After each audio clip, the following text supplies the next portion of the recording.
Guess who's back? Back again. Mike is back. Hello. Tell a friend.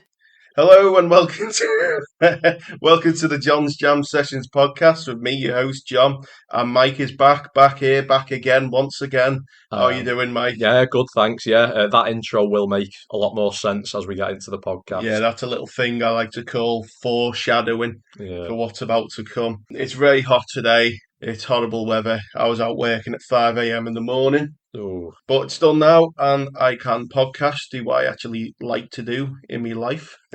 So we're doing an interesting one today, a subject that is kind of, I thought it'd be interesting because, it's kind of debatable in a way sometimes. And what we're going to do are bands slash artists, golden eras and their flop eras. So I've kind of got a bit of criteria for this to kind of lead us into it. The way I see a golden era is, the band's kind of critical peak, their most successful peak, the album sales, tours, core massive fan bases. Flop, I think flops are a little bit more debatable as we'll get through this list. But for me, a flop is poor critical reception, poor the commercial success, low album sales, low tour sales. And I just want to point out that, we're not really making this to kind of like point fun and laugh at the downfall of bands. I think what I want to get through is, I want to talk about, does the goal, kind of say, how good was the golden years? Are they worthy of being deemed as golden years? And then, were the flops even that bad? Because I've got some on my list here, and some of their flop periods, I still think they put out a lot of good work. So it's just kind of a bit of a go through, really, and a bit of an interesting insight. Empires fall and they rise and fall, don't they? I think there's two different types of flop, isn't there? There's a commercial flop and a critical flop, something that has not gone down well with the fans, for example. And there's a wide variety of bands, artists that we're going to discuss in this episode, and they both have varying degrees of commercial success, varying degrees of critical acclaim. So it'll be really good to sort of, dig into these discographies, like you said, find out whether the bad albums are actually bad, and so on and so forth. I think the best way to explain it is to just get into it, and you'll pick up obviously what we're kind of on about as we go along. So I've got a list here. Some bands we have covered before on the podcast, so we will just really quickly kind of go through them. If you want to hear more about kind of our thoughts on the band and the band itself, go back and listen to them episodes after this one is done. So top of the list, thought we'd get it out of the way with, get it done with. We've hammered it to death. Korn. Peak, arguably, from the first album, they were, right out the gate, 1994. And although we definitely don't kind of agree with this, I would consider 2005 the end of their peak. Yeah. Because that was, that as bad as that See You on the Other Side album was, it still sold very well. Yeah. But you could argue, and I think you would probably side more towards the fact that their peak kind of ended around 1999 even. Yeah, I think maybe 2002 with an absolute push. I think this is what we're trying to get at, is a commercial success and a commercial flop can be very, very different to a critical flop. I think that one of Korn's worst albums is See You on the Other Side. I think it's a terrible album. But actually, you made a good point when we did the Korn podcast that was the highest selling album. I don't know if it sold at the time. It might have been, it did do really well. So if you look at that, you'd be inclined to think that was their golden era, so you're on the other side. But I mean, you only have to listen to the band's music and come to your own conclusion that very few people, even amongst the Korn fan base, would see that as their strongest album. I think critically, their peak was definitely the 90s, like you said. I'd say it maybe crossed over into the 2000s with Untouchables, even though I'm not a huge fan of that album. The fans do love that album. I would say the downfall started, the critical flop era started at Take a Look in the Mirror and went all the way through to, I'd say, the modern day. I'd say up to Serenity of Suffering, maybe, because even the album before that, The Paradigm Shift, wasn't greatly received, was it? No, it wasn't. It was a step up. So what I've got there for their kind of flop period was 2007. So from Untitled, that was when their album sales, absolutely nosedived down to the ground. And I put all the way to about 2012 with the Dubstep album. I do think because you could see it as not just in album sales. and seeing things in figures, but you could see it with their tours. You Yeah, could see the venue sizes getting smaller. it's a good You could point. see, always look at festival, like Download is a prime example. Yeah, Always look at the headlines from years and years, and you see like the bands who start playing from like the second stages rise up to the top. But you yeah, can also see bands that were right on the headline slot or just under the headline slot start to move yeah. down. That, And that's I a that's a definitely yeah. remember in the late 2000s, Korn starting to slowly, gradually slide That down is at festival. that is that is as big a telltale sign as there is that you are past your peak. Yeah. Definitely. There's some bands and some bands on this list where they've never left the headline slot. Yeah, And this is why I thought it'd be an interesting topic to bring in. But we won't bash Korn over there too much. yeah, We've got plenty of Korn content. Please go check that out. But you would agree with that. Let me change their peak then. I'll change the peak to, I'm going to be generous and say 2004 because that's when the Greatest Hits album yeah. came out. I'd go with And then the flop, you definitely agree with that, don't you? yeah, About 2005 to about 2012. absolutely. Yeah, So we'll Taylor swiftly move on to Iron Maiden, a band very close to our hearts. I've picked a lot of my favourite bands first in this list to yeah, kind of show that this isn't just like a dog pile and yeah, kind of pointing the finger. It's just kind of like a bit of a look at their like histories and when were they at the top and when were they more towards the bottom. yeah. So Iron Maiden's peak, I've put 1983, Number of the Beast. Well, that was 1982, wasn't it? So Yeah. 1982, sorry, to about 1987, so Seventh Son. So that run of albums when Bruce first came in from Number of the Beast Yeah. all the way to Seventh Son, I think is peak. I think that's their golden era. They were coming out with these albums pretty much annually. Not all the tracks on these albums were 10 out of 10 bangers, but critically, the band just went up and up and up and up and up. Yeah. There's no real kind of duds. I think the first dud hits in 1989 with No Prayer for the Dying. 1990, but yeah. Yeah, No Prayer for around the that Dying. point. So, Yeah. so at the end of the 80s into the 90s, that's when you start hitting the duds. But I don't think No Prayer was necessarily a bit of a flop. And then you've got Fear the Dark as well. But then the real flop, who Yeah. knows dive is Bruce Dickinson leaves, doesn't he? Yeah. And they replace him with Blaze Bayley.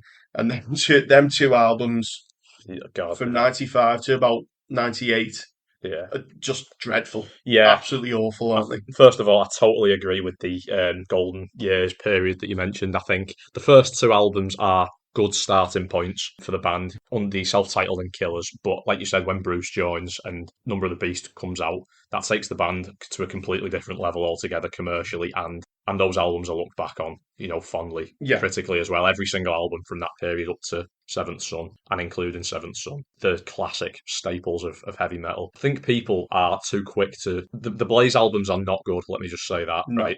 we have no love for them. No, I think too many people like to pin the blame on Blaze, but to be fair to him, the decline had started with No Prayer for the Dying and Fear of the Dark. Fear of the Dark, obviously, as a track, is a fan favourite live, but actually, if you listen to that album, I don't think it's aged very well at all. No. Bruce sounds tired on it. Doesn't sound like himself. Those two albums, I don't revisit them albums any more than I revisit X Factor and bloody Virtual 11. Genuinely, so I think the 90s was not kind to Iron Maiden. No, well, grunge arrived on the scene. Yeah. Heavy metal was a bit dated at that time. Yeah. You started getting new genres of metal coming out, like industrial metal, death metal, thrash metal, groove metal. Bands like Pantera and stuff like that had broke onto the scene. So that traditional heavy metal sound that Iron Maiden was sort of pioneers, the flag bearers for, was not in a great place at that point. The thing is with Blaze, and again, you hit the nail on the head, and I think a lot of people are a lot more sympathetic to him in retrospective, kind of looking back on it, that, the fault was not him, and at the end of the day, he was just another member.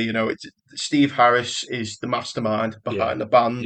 He is the primary songwriter. You've also got to remember that Adrian left around the time Bruce did as well. And Janik came in. He's a very kind of controversial member in like the kind of Iron Maiden fan base. So there's that as well. We will go into Iron Maiden eventually on this podcast. But I do have to say that I think it was a very poor choice of them to replace Bruce Dickinson with Blaze Bayley. Yeah, it was. Yeah, I understand where they're coming from, where they don't want like a replacement for Bruce, but they want a all new singer altogether and a change of direction. So you're not always making that compare and contrast. The problem is with Paul Di'Anno, you only had 2 albums. It was still early days. You've just got out of your golden years and you've got all this back catalogue.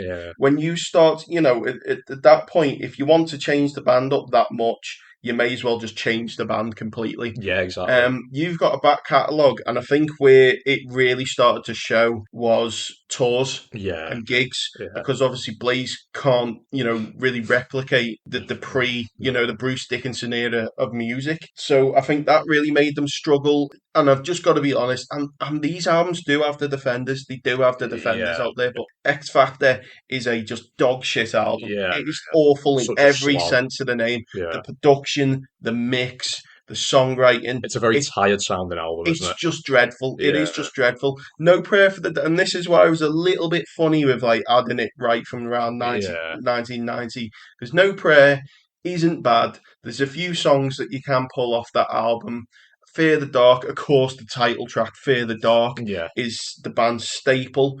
People are still a lot more like kinder on them albums, but I do think that was kind of you got the spike, you got the peak, you got the highest point, and then I think that was the decline. I think it was a slow decline at first, and then I think it just went definitely off a cliff, didn't it? You know what I mean? You think you're bang on when you say that Blaze was a poor choice. If you're going to pick a singer, if you're going to pick such a drastically different style of singer to Bruce Dickinson, you've got to change your style, your songwriting style. Even like your production style and everything. It's like they were trying to still be Iron Maiden, but with a different singer, and that just doesn't work. The reason Iron Maiden's classic period albums were so great was because Bruce perfectly complemented that style of music, and Blaze doesn't complement that style of music.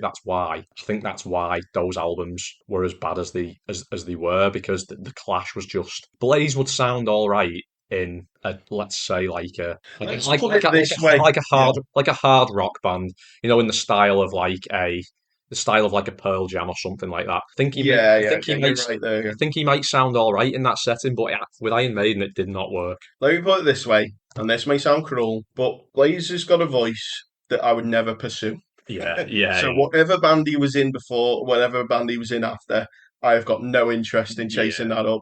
I do have to be honest. He's not that much of an interesting vocalist. No. So it was, at the end of the day, it was a poor decision. But I think the band was just in a bad state. I think, a lot was going on in her personal lives. And I think it was just a bad, music in general, 90s, killed metal. It was just, it completely turned everything on its head. Completely different world from the 80s when Iron Maiden were coming up, wasn't it? Completely, so much had changed. There was not a lot of survivors from the decade before that managed to kind of stay on their feet during that period of time. We'll talk about another one in a minute. So do you think the golden years is definitely justified as the golden years? 100%. And do you think that flop is deservedly... I'd say as a flop? Yes, definitely. I'd say when Bruce came back in 2000, they definitely hit the ground running with Brave New World, and it's been a bit of a rocky road since then.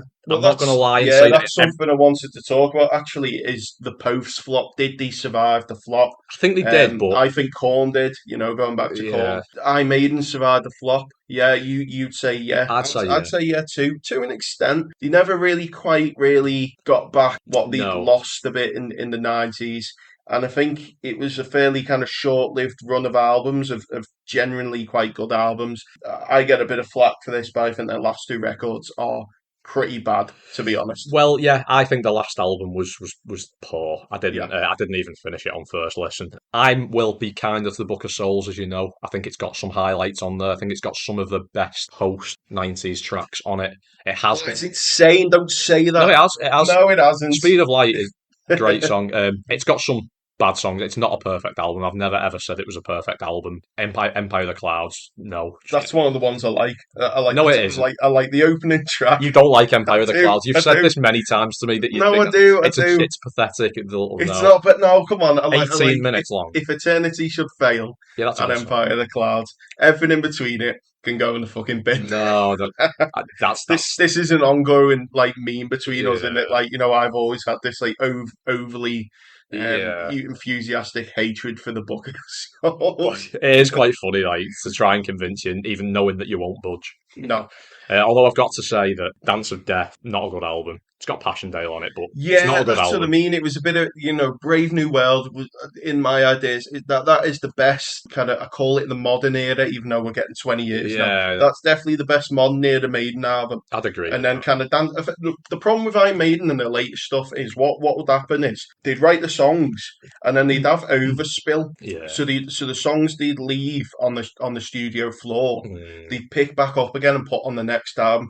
And you notice that quite well because like yeah. songs that you feel would have worked well in Brave New World are on Dance of Death, and then songs you think would have worked well in Dance of Death are on Matter of Life and Death, Yeah. and so on, so on. So it was kind of always like they always get something in the bank, and they weren't like Yeah. starting with a clean slate straight away. So Yeah. if you weren't a big fan of the album previous, there was still going to be elements of it, a bit like Korn with Yeah. See You on the Other Side and Untitled. Yeah. They're going to bring some baggage with them onto the next one. But onto the next one. Yeah. I don't think you're going to be too familiar with this band's back catalogue. It pains my heart to have this on the list, but I've got to be real. Placebo. Right, yeah. So the peak, pretty much again, similar to Korn, straight out the gate, great debut album. Nancy Boy, all Yeah. a lot of familiar songs that you would Yeah. have heard and known. Second album, phenomenal. Straight through to about 2009 when they started to they went through a bit of a with the 2000s they kind of changed the style a little bit and started picking up a little bit more of like more electronic elements. But I still think them albums were still received quite well. I think 2009 was like the real kind of turning point with Battle for the Sun. They really kind of shifted style quite a bit there. The songs were a lot more like optimistic feeling and a lot more kind of like positive besides a kind of former, more melancholy kind of sound. I think that still did quite well for them, but it was like really in 2013 with Loud Like Love. That album was it was definitely a commercial flop. Yeah. And I think critically, I think a lot of the fan base had jumped ship by then. I'm in placebo communities, social media, Reddit, and that. You'll always find people who will praise them albums. But that Loud Like Love I would consider it quite a dud. Follow-up album that only came out about 2 years ago was an improvement, but again, I don't think it managed to recapture the spark in people and really get people coming back to them. And these are a prime example of a band, like we said before, where you start seeing their decline and the venues go from arenas to back to like the academies and the smaller rooms again. You don't even see them on the festival lineups hardly anymore. I've got to be honest with you. They're quite far down. They're getting back to the level where they're being a support band. Yeah. I saw them support My Chemical Romance. The biggest problem with them, and I'll let you finish it. The biggest problem with them is they are quite stubborn when it comes to their set lists. They love to promote the latest albums, and I think that really hurts them. It's their choice as artists, but it really does them damage. Last gig I saw one of my mates there at the back, and I sent them a text and said, "Oh, I'm at the front and all that." At the end of the gig, I messaged them and went, "You still at the gig?" And they went, I left. I thought it was a bit shit. Wow. I didn't know any of the songs. Yeah. Like that's a topic all in its own, really, isn't it? But that is really hurt them. I've got to say, like I like you said, I've never I know of the singles from the back in the day and stuff. I did not know that this band was even still going. I think a lot of people do. No, they're not a band that appears on my radar. Ever, like you said, on festival lineups, they're never there. Just following new music that's coming out, which I sort of do. They're just not a band they never appear on playlists or anything. Or like, I'm just like, are these a band that now are just done? Do you think? I think so far, and looking through this list, I think this band is probably one of the most smaller bands on the list. Yeah, they did very well in the late 90s and 2000s, and they did have a lot of hits. I don't really think they ever quite broke America or got really out of the United I think they've done well in Europe, and I think they've done well back here, where they're from. But other than that, I don't think they really, they were never anywhere as big as Iron Maiden, and I would arguably say they weren't anywhere near as big as Korn. No. So I think it is understandable to an extent that you wouldn't hear much from them. But in the 2000s, they did quite well. Kerrang were quite kind to them and played a lot of their stuff, and they were quite a well-known band. If you talk to your mates and stuff like that, they know Placebo, they know the songs. Well, everyone's heard Nancy Boy and like Pure Morning, and all that. Yeah. To me, they're a band that was, from an outsider's perspective, they're a band that was part of a scene and part of a sound, and that's all I really see them as. Yeah. You know what I mean? They were never going to be a band that had a career as long as a band like Iron Maiden. No. They're of their time for me. Yeah. Well, we'll move on from that one. I just thought it was a good one to put on the list. Again, sometimes bands' highs aren't as high as others, are they? No. This one's a bit of an interesting one. Again, I know that you've dipped your toes in this band a little bit. You've dipped your toes in the water. The Cure. Yeah. So the Cure are quite an inch. I don't want to do a big history lesson, I do want to kind of fly. I've got a lot on this list. Yeah, they've got a huge discography, haven't they? They've got a huge discography. The first album was very different to everything else they did, but from kind of their second album up to about Pornography in about 83, that was like a steady up. They released The Top in 84, and that was a bit of it was more of a stumble than like a flop, you know what I mean? Yeah. But then I think the real peak was from Head on the Door, which was about 85, all the way to about Wish in 92. That run of albums, that line-up and all that's when they're best known. That's when Disintegration came out. Yeah. That's when Just Like Heaven, all the stuff that you'll know from The Cure, that's when that period was. After 93, the 3-year gap between albums, few band members come out. You get Wild Mood Swings in 96.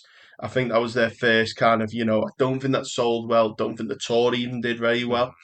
And then it's been a bit of a rocky path since then.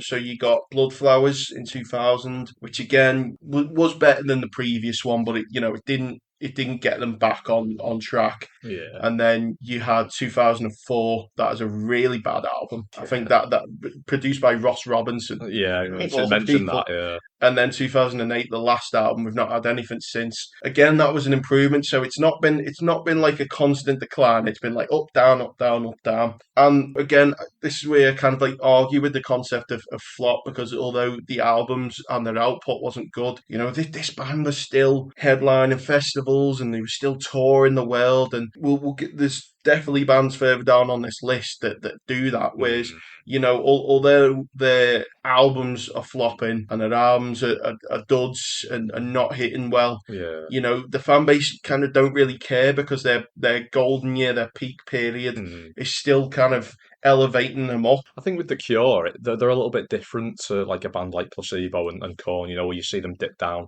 festival headline slots and all that sort of stuff. I don't think The Cure are ever not going to be like a headliner type band. No. Despite the fact that their discography is a little bit rocky and a little bit sort of up and down.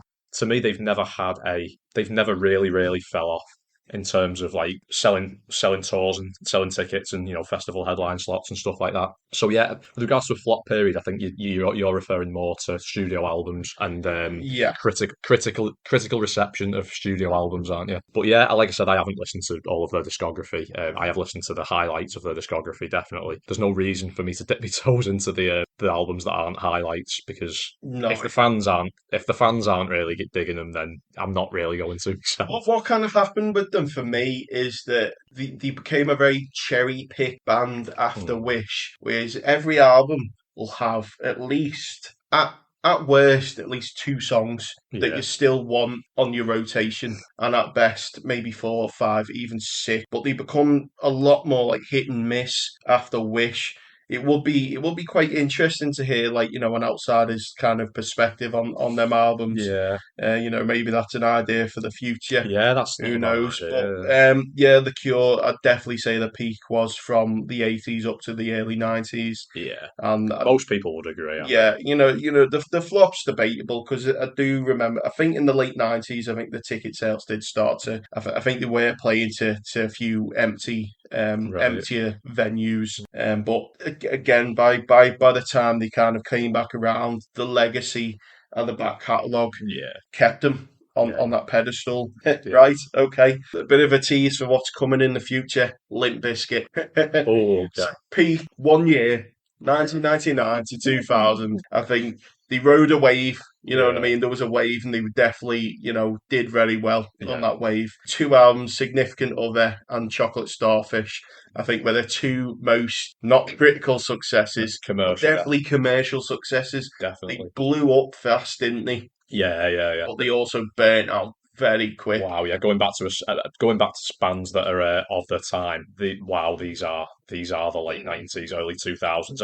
That little period there, maybe about 4 years from 98 to 2002. That was when bands like Limp Bizkit were thriving, isn't it? Yeah. The rap metal and all that sort of stuff, and that was when the genre was at its biggest. Fred Durst was like he was like a global star, he was like a pop star almost. Yeah. So yeah, I think I'm not a fan of their music at all. But I think it'd be stupid to say that they didn't have a commercial peak. It was definitely around that time.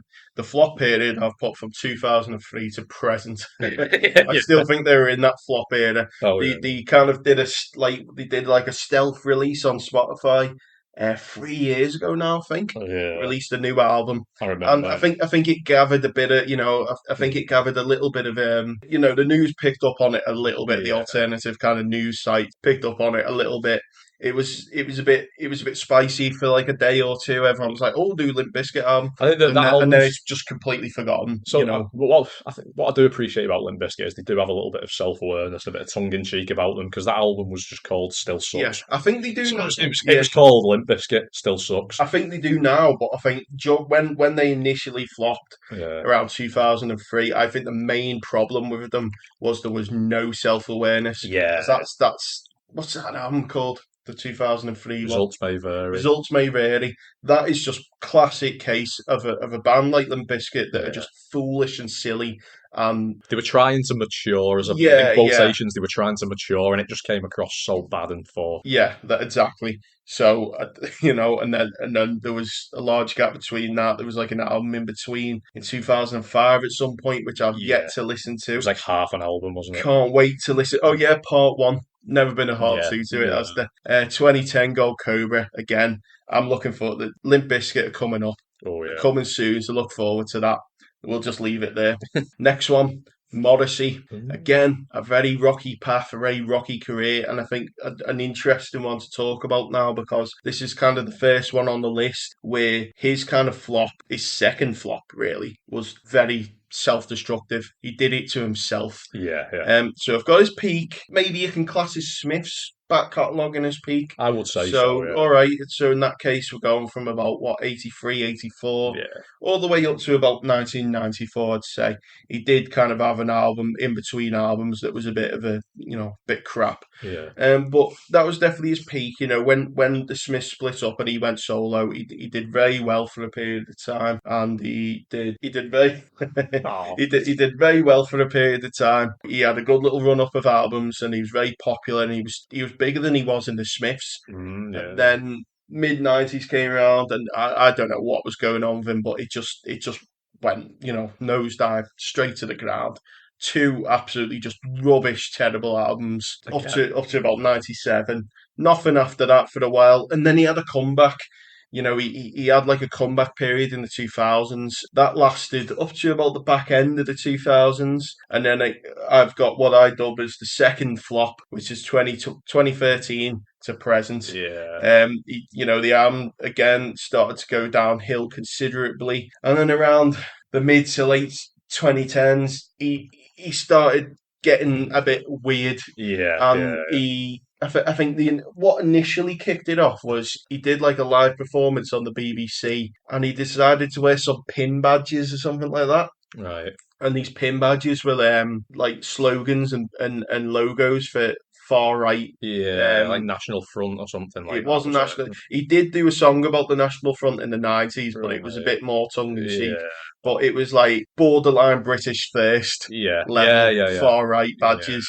And I think he made a comment about the UKIP leadership. Right. Like, Yeah, he's His fan base are quite left, right. Yeah, and that really rubbed them the wrong way. And basically, after that, there was an exodus. yeah, Again, I was in all kind of like the Morrissey forums at the time yeah. on Facebook and social media. You saw them. They all just Yeah. left en masse. They all just went, I can't do this, can't support him anymore. I'm out. Well, it's crazy, isn't it? Because, like you said, he was always, when he was in the Smiths as well, and his early solo career, he was very sort of outspoken against things like the monarchy and stuff, wasn't he? Yeah, So see, it's very, very strange how he did a complete 180 on that and became this sort of like Britain for the British type person and all that. And like, is it a character he's playing? I don't know. Like, I so, don't get him. yeah, this is the interesting thing with Morrissey because I would still consider myself a Morrissey fan, but part of me thinks there's a bit of denial. So Morrissey is always conflicted and never got on with like basically media, Yeah. the news. Ever since he was in the Smiths, he was always like dubbed the Pope and Mope, and Mm. he was always a bit of a target for like the enemy. And even tabloid papers, like he'd Yeah. even be in the Sun and the Mirror and all that. So part of me thinks that it was kind of like a bit of a trolling attempt on it Yeah. on his Yeah. half, but part of me thinks that he actually does kind of have and hold some of them views as well. I think part of me thinks that he kind of, and we'll get into this in a bit because this is happening right now.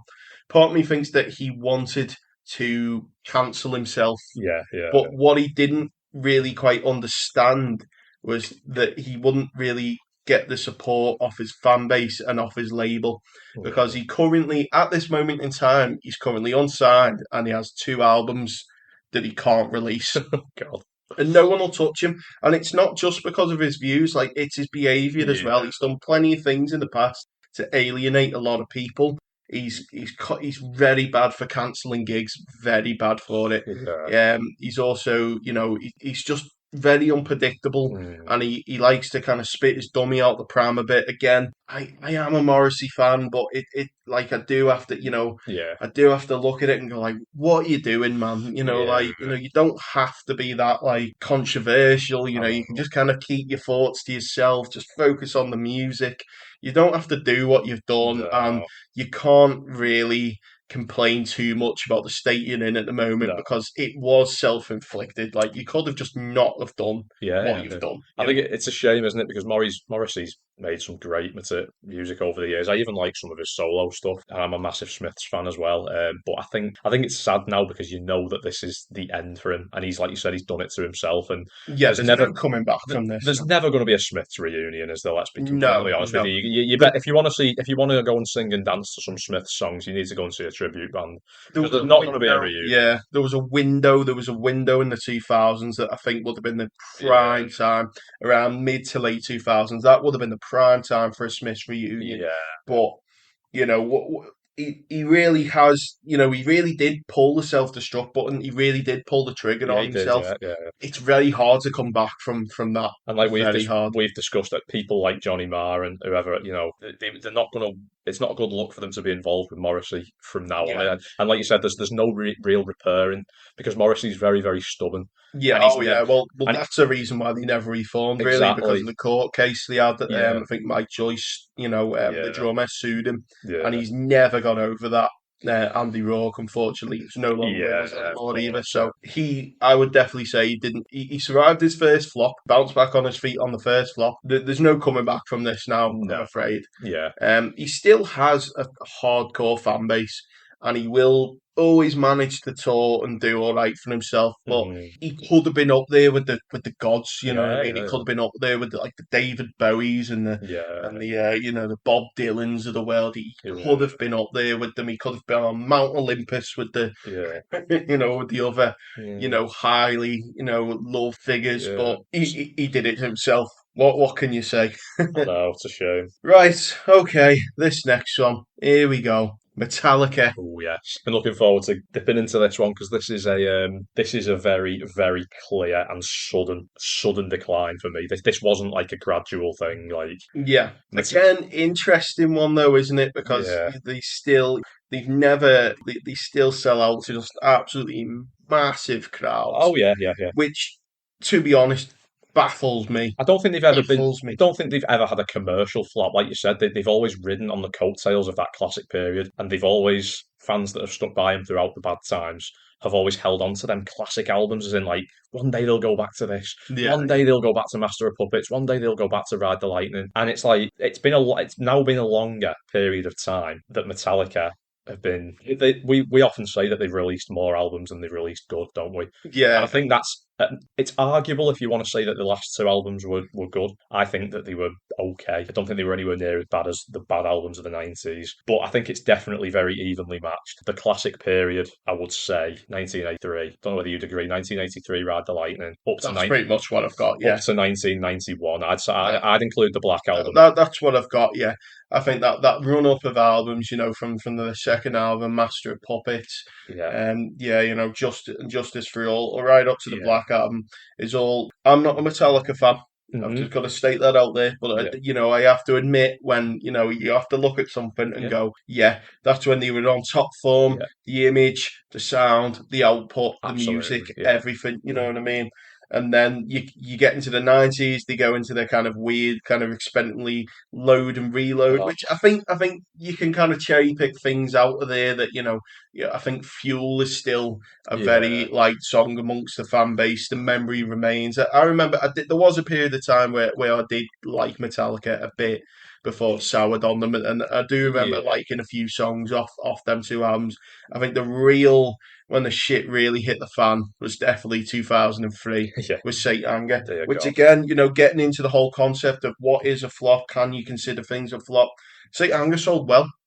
Well, yeah. Saint Anger did well. Because it had the name Metallica on it. Because it had the name Metallica and it was highly anticipated, but it did not take long for mood, like Star Wars Episode 1, you know what I mean? It did not take long for the mood to sour very fast with them. Like you said before, they've definitely got more bad albums than good albums, I think.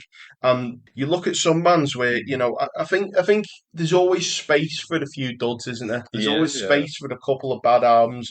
I think 2 albums back-to-back bad albums, that's when you start to panic and you really need to really reel it in. Yeah. And be like, right, we need to sort ourselves out. Reassess the situation. Once you've gone into 3 back-for-back bad albums, I think you're in trouble. You have Saint Anger and then I think Death Magnetic. Again, I've never heard it. Yeah. I think the fan base was kind on it. I think they somewhat liked it, didn't they? I think it's a little bit overrated in the discussions. I think it's definitely better than Saint Anger, but that's all people had to sort of cling on to at that time. At that time, anything that was better than Saint Anger would have been seen as amazing. Yeah. And when you look back on it now, Death Magnetic has its issues, but definitely. Then, what was it, 2011, 2012, Lulu? Straight back down to the underground. You know what? I completely forgot that album existed. Yeah. Forgot about it. Oh my God. What happened? But that never affected the crowds. That never affected their audience. It never affected their tours. I don't know whether there's... And it does confuse me because it's like, there's a lot of bands where, like, as I say, after about 2 bad albums, that's it. Yeah.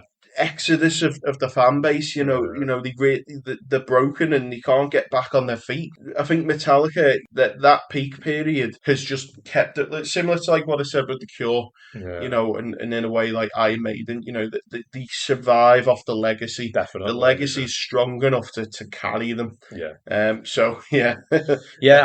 Personally, I'm not a fan of the 2 albums, the Load and Reload albums. I think if they were released by any other a band that didn't have the Metallica name attached to it and was just like a sort of an up and coming band at the time in the 90s, if they were like the first 2 albums that this band released, I think that band would be forgotten about now. But because it's Metallica, like you said, they had the credit in the bank from the 80s to keep them going. And the Black Album, I've got to say that the Black Album has aged better than most metal albums. I think it's still influencing bands to this day. It's the one Metallica album I own on vinyl. Yeah, it's a very good metal album. It's okay. It's not my favourite Metallica album. My favourite Metallica album is Master of Puppets, obviously. And like, to be honest, like it's opened up a can of worms. This like with Metallica, because it's like even in their peak periods, I think they were like making these like really big mistakes that like other bands would really get a lot more flack for. Like the bass on there, Justice for All. I do agree. Like any other band, that would just be like I know it. Like people do joke on it and people do shit on it, but like if a band like Iron Maiden released an album and the bass was out of the mix, cut out, like people would jump on it. They'd be like, "What the fuck is this? Get back, fix it now." People, I mean, that album still exists to this day with like no bass on it. Yeah, that album, I don't ever go back and listen to that album for that reason, because it's so off-putting when you listen to it, and I just can't get out my head. Where's the bass? Where's the bass? Where's the bass? I can't I can listen to live performances of them songs and enjoy them, but then when I listen to the studio version of the album, I'm like, sounds terrible with no bass. Sounds terrible. It is a monumental cock-up, that. Absolutely monumental. Yeah. And then there's loads of things you get into, like, most of their early stuff was written by Dave, from who moved on and went into Megadeth. Yeah. And there's all that. And to be honest, I'm not a fan of them. I kind of think they are. I think they've been elevated by, the, powers from up above, because I just don't think they should be where they are. I think they're massively overrated, but let's move on. I can definitely understand where you're coming from there. This is an interesting one, because I think so far out of this whole list, this is the most kind of recent kind of band that has exited their peak. And again, going into kind of, is it a flop? Can you consider it a flop? I think it's interesting because I still think they're very highly regarded. They're still headlining. Only last year they headlined a festival. I don't think that's going to last too much longer, though, if they carry on the way they're going. And that is Arctic Monkeys. Yeah, I knew that was coming. Peak, I'd probably say, straight out the gate. From the first album, 2006, 100%. all the way to 2013, the AM record. I know retrospectively people are starting to turn a bit sour on that AM record, and that's probably because people now look at it and go, "This is where it started." Yeah. For me, I really like that. I'm not the biggest. I was never the biggest Arctic Monkeys fan when they were out during their peak. I think I listened back to them now, and I like it a lot more than I did when it was out. I've kind of gained a more, an appreciation for them, would you say? I think during their peak, I couldn't stand them, and I couldn't stand kind of like the fan base and kind of the image that they, you know what I mean? I wasn't a fan. Yeah. That AM album I thought was great. I loved it when it came out, and I still think it's a very good album to this date. You're probably more qualified to talk about this band. I will debate you on the AM thing. I do not like that album. I think it is such a lazy, sluggish, pedestrian rock album. I think it is. I think it sends me to sleep. Honestly, I think it's awful. I love first two Arctic Monkeys albums. I think the debut album has so much energy to it, so much punk attitude. It's really underrated bass on that album as well, by the way. Yeah.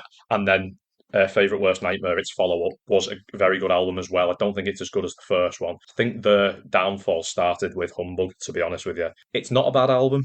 It's 2009's Humbug. It's got some great songs on it. Obviously, Crying Lightning's still a fan favourite. But that's when you sort of see the shift towards a more the trying to be pretentious type stuff. Yeah, especially Alex Turner. His vocals changed on the album. So there's the whole kind of a lot of people when they get into bands' discographies, there's always that term in that this is when the band started to mature. Yeah. For me, AM did feel like that because I could still remember it like it was yesterday when kind of like that album came out, and I did hear that Do You Want to Know, and I'm like, song. I was like, this is interesting. I like this. I still like it. I think that is like a nice kind of case of a band maturing a little bit. Do you know the drum? And I think there's still hits on that album that are still like Are You Mine and oh god, I can't. Are You Mine? Lost on the Are You Mine is a song on the album. Snap Out of It. That's a good one. Yeah. Snap out of it. I think Do I Want to Know is listen to that song, right? And the drum beat of that song. Yeah, I play that. And I absolutely suck at drums. But that's not a bad thing. I can't play drums. Yeah, but it's just like... I understand when you compare and contrast to that earlier stuff. Like, where's the creativity? That's what I wanted to know. Where was the creative spark when they were writing that album? Because it just seems so phoned into me, that album. It really does. I can see that. I do like that album, but I can see where you're coming from, especially from as you say, how energetic and how just Yeah. the early stuff was. You know what I mean? Yeah. But you would probably say the album after AM was the real. So a Oh, bit. yeah. Let's Yeah. back up a bit here because I remember this in real time. Yeah. So round when did that album come out? 2018, I think. 2018. So I'm in work, and the job I worked in at the time, Radio X was always on in the van. Radio X loves Arctic Monkeys. Yeah. They absolutely love Arctic Monkeys. Like Arctic Monkeys is their their breadwinner. Yeah. Arctic Yeah, Monkeys yeah, is their their cash cow. The cow that they'll constantly go to milk. And he's like, next on Radio X, Arctic Monkeys. And like, oh, what a surprise! The new album's announced. They are coming in their pants. Like the DJs are like, the new Arctic Monkeys album, what do you reckon? Text us in, it only costs £2. Text in, let us know what you think of the Arctic. Oh, Jess from Manchester thinks it's going to be great. Thanks, Jess. They were excited, they were ecstatic. I remember it. Yeah. I remember the first single came out and they're like, here you go, guys, new Arctic Monkey songs, here we go. And it was like some weird David Bowie impersonation. It was like, come and stay for a little while at the Transatlantic Hotel. It's like it was like I remember hearing that song for the first time, and I was Come and stay for a little while. It's like I thought it was like a piss take, like a joke. Yeah, like I a bit thought- drunk, a bit It's like pissed. it's like Alex Turner's like doing a bad impression deliberately of like some lounge jazz singer or something like that, and I'm like, this real? Is the whole album actually like this? I remember the song being played, and then the DJ, the mood changed. You could even from sitting there in the van, you could feel the atmosphere in the studio. Yeah. And I'm like, well, that was the new Arctic Monkeys song.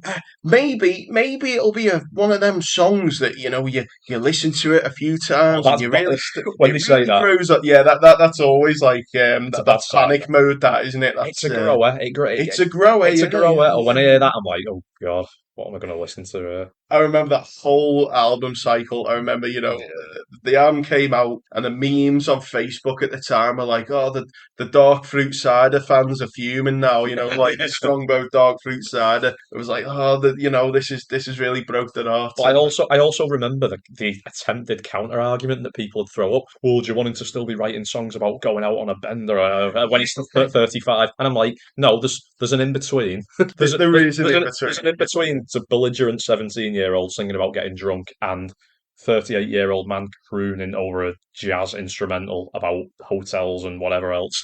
There is a middle ground that you are quite happy to. I'm quite happy for you to occupy that middle ground. You don't have to be one or the other. So that album comes out, and then there's a bit of a gap, and then the last album came out, and I don't remember hearing a heap about basically the same thing. Radio X again. They put the new songs on. What was the one? There's a trace of body.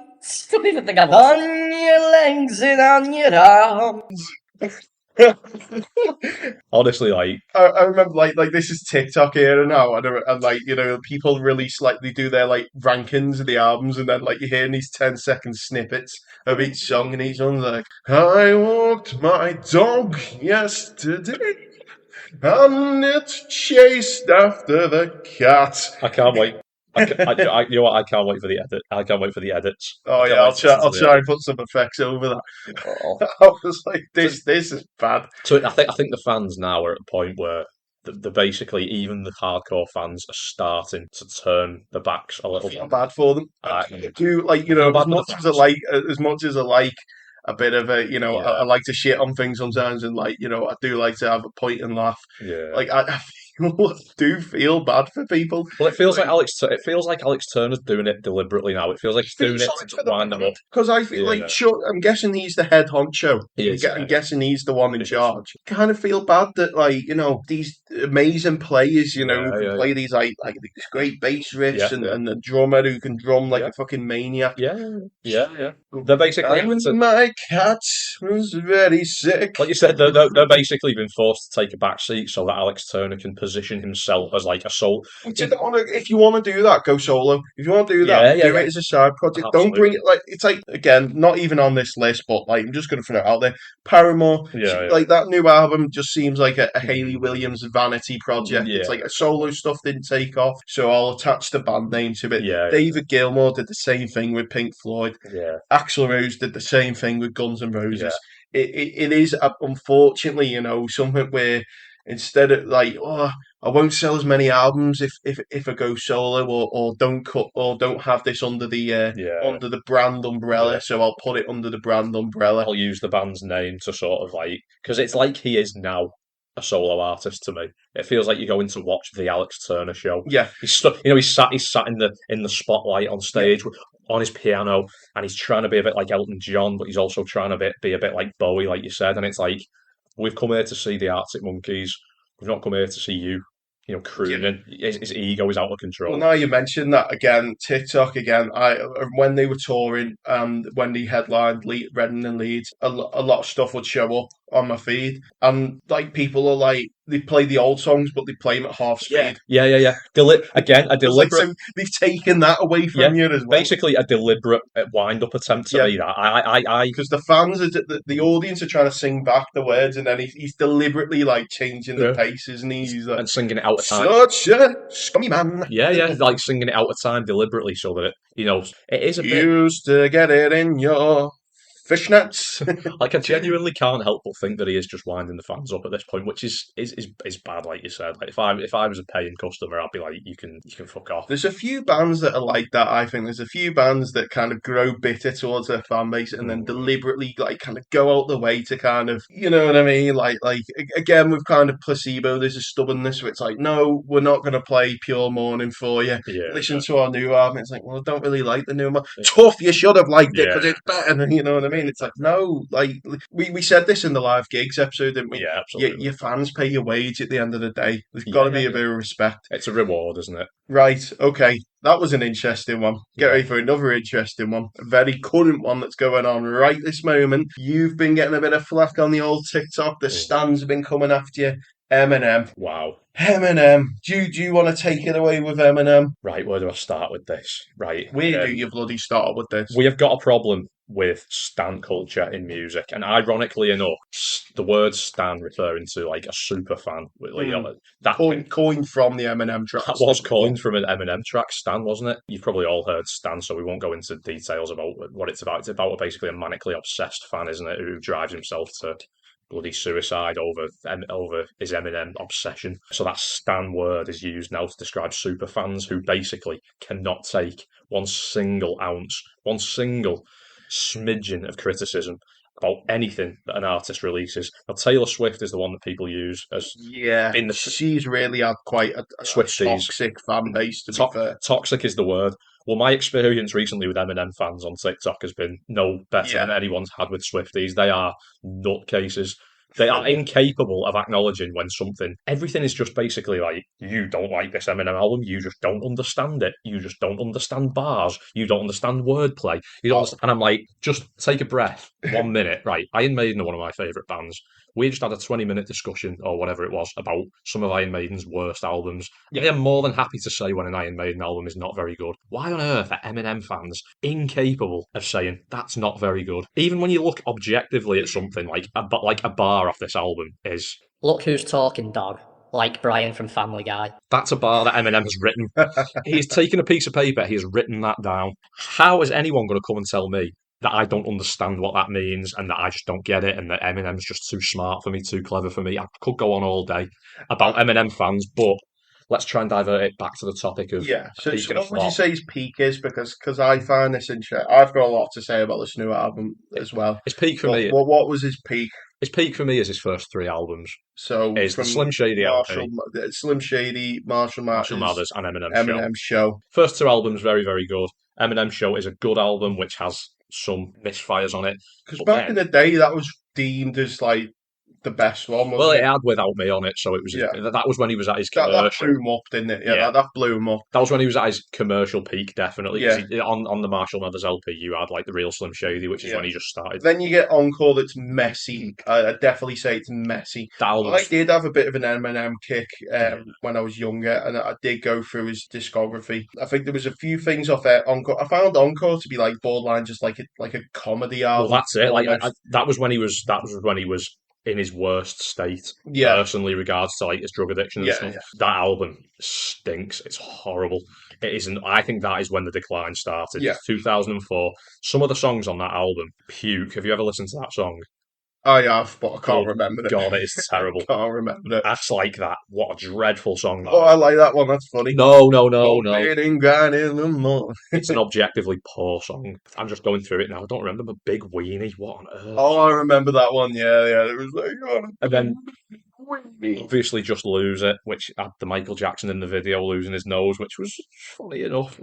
Mosh, we went through that on the last episode. So I think that is definitely when it was the sudden sort of like decline hit, and it had a lot to do with his drug addiction. Yeah. So I'm not gonna I'm not gonna slate that album too much because I know that he wasn't in his right mind. It when was he like a made it. delayed response, wasn't it? Because I still think that was very popular and did quite Yeah. well. But I think, he kind of vanished for a bit after that, didn't he? Yeah, he did. Yeah, he came back with Relapse in I 2000. think that was his real first dud. I think that was his real first kind of flop. Do you know? Funnily enough, I remember when that album came out, and I remember actually liking it when it came out. Relapse. I think everyone says about the album is he puts on this weird accent. Yeah, he throughout does. the Yeah, whole thing. but he was also doing that on Encore as well. Not for every single track, but for Yeah, a lot of the tracks on it. But yeah, for that Relapse, he was doing a weird little Pee Wee Herman voice, like a little my man. Recovery, very mainstream, very successful on that aspect. Hated that album. I wouldn't have imagined you liked it. It was terrible. I'm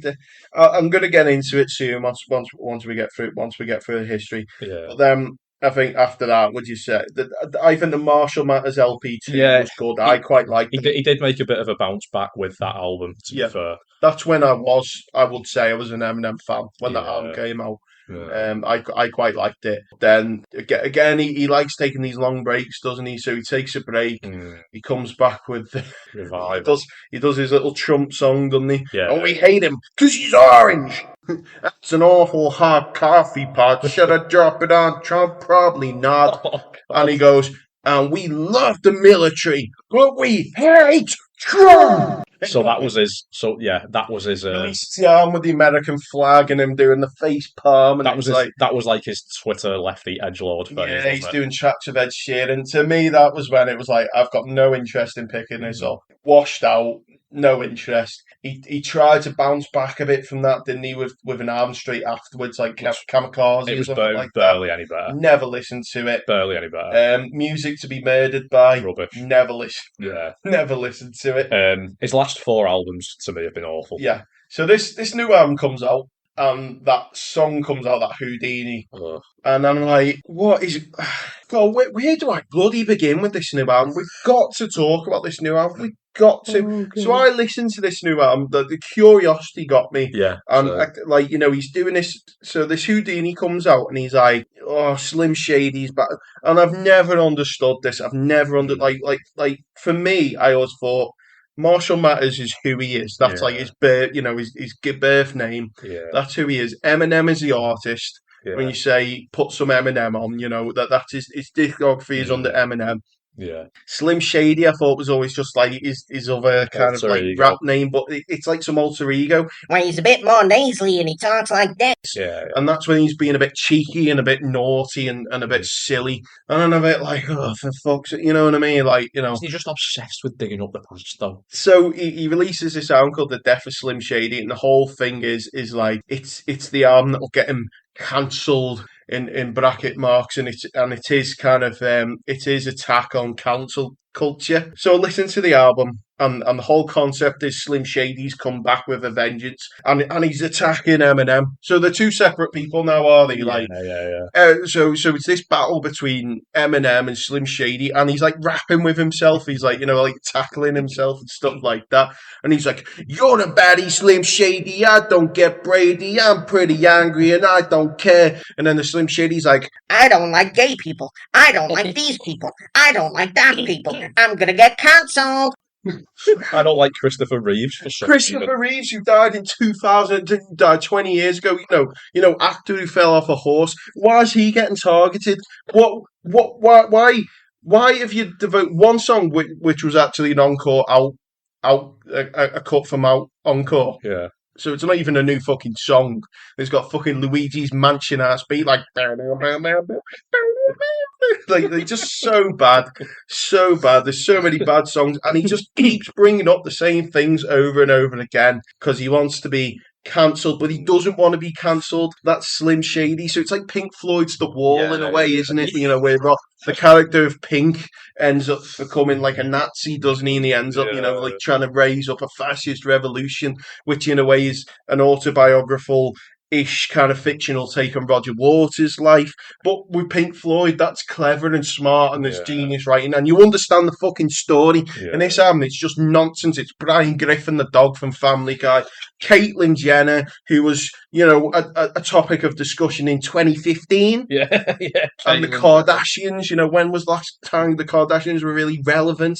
And midgets, let's talk about let's make fun of midgets. Like, when R. Kelly references. R. Kelly references were old. Oh my God. In 2019. Midgets weren't funny in the making fun of midgets wasn't funny in 2004. It's not funny now. Like, the album seems like he's just out of touch and he doesn't fucking understand. And like, maybe someone from his management has been like, "Oh, Eminem, like, people think your old music's problematic. You might get cancelled." And he's like, "Well, Slim Shady will show you." And then Slim Shady dies at the end of the album, but he doesn't. It was just a dream. And then for the rest of the album, he just carries on as his normal, boring, shitty, modern Eminem, where he's making sad songs. He's like, "Dear Haley, I know you were my baby, and when I'm gone, you can look on." And I'm like, "Oh, just shut up. This is bad. This is bad." And then the other day, we were putting on like little nostalgic mixes on, like, we were listening to like little playlists, like the best of 2000s. And an Eminem song came on, and I turned round to me missus and I said, "Was Eminem ever good?" Were we all tricked? It was such a brief window, wasn't it? Yeah, like, were we all kind of fooled and dubbed? Because I listened to that Without Me as well, and I was like, no, I know. This song isn't very good. It used to come on in the Crazy House, didn't it? On floor 2. And I was like, "Oh, it's a bit funny, it's a bit sort of cute and all that." But then as it was on and I was like sort of trying to dance to it, I was like, "It's a bit cringe, this. I hope no one knows me in here." Like, so it's like, yeah, really. It was a period of time, wasn't it? Yeah. And it's a period of time that 20 years later he's trying to dig back up, and I'm just like, he's harping back to the encore era as well, which was probably one of his worst fucking eras. Again, just making fun of Caitlyn Jenner and Christopher Reeves, actor who fell off a horse and was paralysed for the rest of his life. That's funny. Listen, I'm not a fan of cancel culture. No. I'm not a fan of censorship, but maybe it's for the best. We censor Eminem, no more music from Eminem, please. Maybe some of the things we were making fun of back in the day, maybe it was a bit wrong. Maybe there is no place for it in modern society. Yeah. So this whole kind of thing, and then so obviously all his fans are loving it. Like, "Oh my God, look at our edgelord, lovely Eminem." You know what? The delusion blows my mind. It's off the scale. It's like, they're all adults as well. They're not like Twitter edgelords, 15-year-olds and all that. It's like the people who are our age or older. Like, there's 40-odd-year-olds messaging me or commenting on my TikTok saying like, "Oh, you don't have a clue, you don't understand, this album's phenomenal." The commentary, Do you listen to any other music? Do you listen to not just any other rapper, but any other music? Do you just listen to Eminem? Do you just devote your life to Eminem? What is your bar for phenomenal? What is it? I want to move on, but I can't. I've got more to say. So I'm edgy. I'm Slim Shady. I'm crazy baby. Brian Griffin, the dog. He's doing all this stuff where he's like saying, "Oh, I'm going to make fun of these people. I'm going to make fun of that." A few years ago, he does that Trump jam where he's like, "I'm going to make a line in the sand, and if you're not with me, you're against me because I love the military." The emperor has no clothes. You've already revealed yourself as a bit of a phony and a bit of a fool. You know what I mean? Yeah, That's all I've got to say. yeah. I think we That's have all we've got to say. we've bashed it enough, haven't we? Yeah. Eminem's classic period, 99 to 2003, 2004 onwards is the shit era. Yeah. Let's trailblaze through the last few now. Blink 182. Peak from about 1999 with their Enema of the State to about 2003, self-titled. Great selection of albums, really peak. That's when all the hits came out. Yeah, I agree. They split up. Tom DeLonge comes back in 2011 with an album, Neighborhoods, that I really like. I think it's a great album, but it did not do very well. No. He leaves again, and then they replace him with Matt Skiba. And them two, I think the first album with him is, I think people are a lot more positive on that one. But the one they did in 2019 was absolutely terrible. I haven't even listened. I haven't listened to either of them, I must say. And again, they were trying to. They did the tour, and they had this is just crazy. They had Lil Wayne. Oh my God. As the support act. Lil Wayne dipped out a few gigs in because he said the crowds were too small. And they weren't and then, funnily enough, a bit into the tour, they all of a sudden changed the whole marketing towards the tour, and it's like, oh, this is now the Enema of the State 20-year anniversary tour. It wasn't when it started. Yeah. So that's a little example of a flop here. They've recently had a bit of a comeback. Tom DeLonge's comeback. The nostalgia's there for them. Yeah. They seem to be back on track. I like that new album quite a bit, but the mix was bad. Yeah. The mix was bad and the production was bad. Moving on. Yeah. Green Day. Oh, yeah. You're more qualified to speak about Green Day. Yeah. But you'd probably say from Dookie to about American Idiot is their kind of peak period. Yeah, I'd say they're a weird band to sort of classify because they've had two distinct career highs, and everything around it and in between has been varying degrees of success, and not just success but quality as well. So Dookie was definitely the start of the first peak that they had. I'd say that sort of lasted. I'd say the next couple of albums after Dookie were pretty good as well. Which was it was Insomniac and I can't remember, memory's gone a bit. I want to say Nimrod. Yeah, it was Nimrod. Yeah, which is a good album. But then Warning came out in 2000, and that was just a bit fans. They completely changed the style on that album. And tried to be a bit more folky, a bit more sort of more ballads creeping into the mix rather than just the pop punk. So that was when they started taking a little dip around 2000, the early 2000s. Then obviously American Idiot comes out 2004, and they just catapult back up to the superstardom that people like.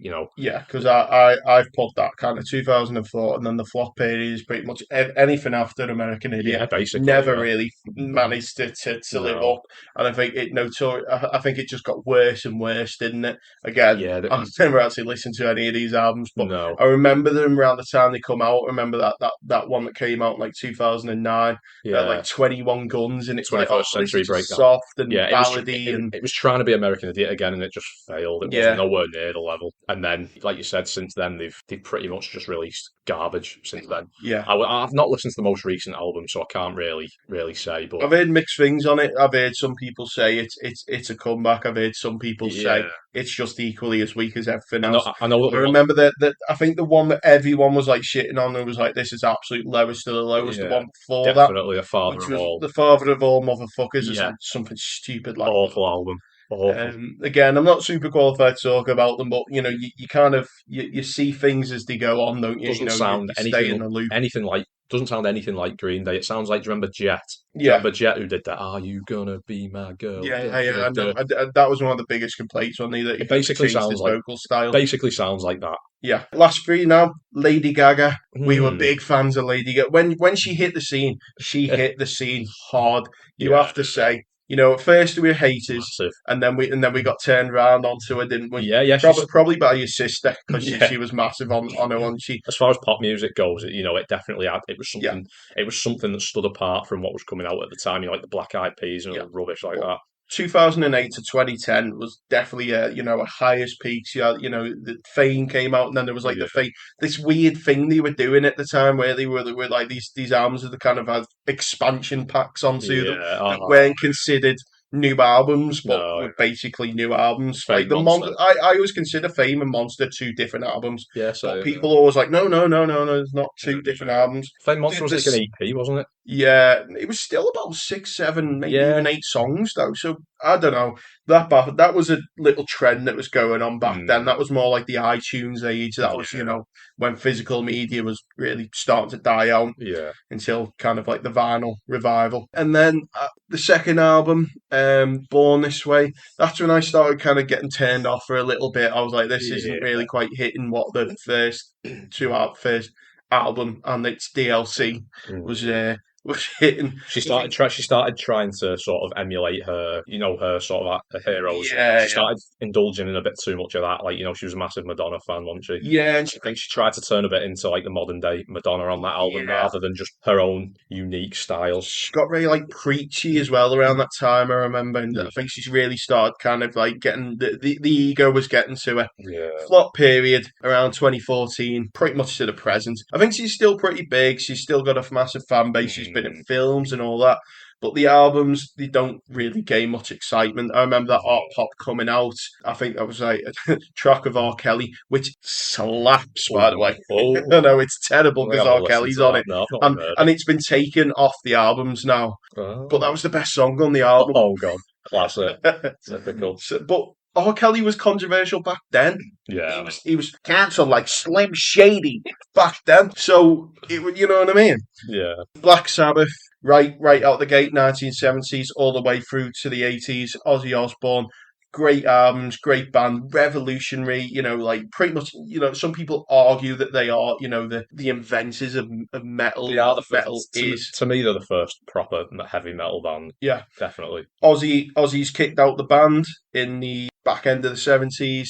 Dio comes in for the 2-album run, and I think, there was obviously the Aussie fans that turned away from that, but I think they still did quite well with Dio. What I will say after that, absolutely, and there's so many albums as well. There's so many albums. Like they never disappeared, but they kept going. What I will say about the Dio era is that what they did the opposite of what Iron Maiden did with Blaze Bayley. When they replaced Ozzy with Dio, they did change their style. They went away from the doom metal, the sort of the stoner metal sound, and they turned into a more traditional heavy metal band, which in the mold of Iron Maiden and Judas Priest, which definitely suited Dio's vocal style. Yeah. So I quite like the Dio Black Sabbath albums. I think they're good. They're very different to the early Ozzy albums, and like I said, after Dio, I'm not qualified really I've not gone deep into it. And I listened to the album that came out in 2013, the last one, with Ozzy on it, and I didn't think it was awful, but yeah, it just sounded a little bit like, here's something that we were doing in the early 70s, but not as good. Yeah. Last one, ended off. I was a bit iffy about adding these on. I didn't really know if it should count or not, but Guns N' Roses. Yeah, definitely. Right, again, first albums again. Appetite for Destruction, all the way through the Use Your Illusions albums. Brilliant. The band just self-destructs after that point. Like, everyone leaves except for Axl. Long period of time. Nothing's going on. Come back, Axl Rose and his ragtag crew of friends come in 2008. Chinese Democracy. It does have to be considered a flop because I think it sold well, but it didn't sell as well as they anticipated it to be. Critically, definitely a flop. Oh yeah, critically, definitely a flop. Doesn't sound like Guns N' Roses at all to me. It sounds like a band that would come out and release that album, and then you wouldn't hear of them again because it wouldn't get any. I think because it had the Guns N' Roses name attached to it. That's why it sold well. I saw them on the tour in 2012, and I think this is a good example of Axl Rose was still expecting that he could fill in the stadiums. I remember my friend got to go see that gig as well for like half the price I'd paid because they did that thing like day before the gig, slashed the ticket prices. But that first album though, Appetite for Destruction, is one of the greatest debut albums in rock history. Absolutely phenomenal. It's banger after banger, 10 out of 10. I absolutely love that album, and amazing. Yeah. So that's pretty much our list. So Yeah. I think we've come away from that with a lot of lessons in the world of music. You Yeah, know, some good discussion points. a lot to say about Eminem and the Arctic Monkeys in particular. Let's just hope there's no Eminem fans listening to this because I know what you're all like. I know. I don't think you'll find the ones that were on TikTok. Shots fired, Eminem inspired. Shots fired, like Brian from Family Guy. Shots fired like Eric Cartman from South Park. I'm going down to the dark and I'm gonna find myself somewhere to park my car and go real far. This has been the John's Jam Sessions podcast. Please follow us on Spotify and all the other social medias. Follow Mike on Music Mike on TikTok. Yeah. And we will wrap this up. Goodbye.